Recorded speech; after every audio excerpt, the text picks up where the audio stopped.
पूज्य महामानव बाबासाहेब आंबेडकर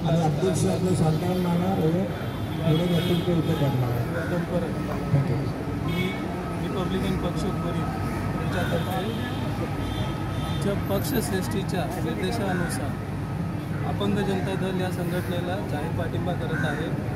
तसेच जसं यांनी ठरवलं आहे की यंदा जर यांची मागणी पूर्ण नाही झाली तर येणाऱ्या पुढच्या महिन्यात जो काही यांचा प्रकल्प असेल त्यामध्ये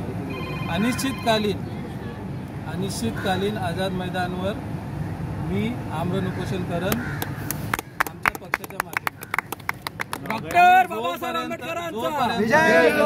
जोपर्यंत शासन प्रशासन यांची सहायता करत नाही तोपर्यंत मी प्रकाश भास्कर केदार उपोषण सोडणार नाही। प्रकाश भाई तुम आगे बढ़ो, हम तुम्हारे साथ हैं। प्रकाश भाई तुम आगे बढ़ो, हम तुम्हारे साथ हैं।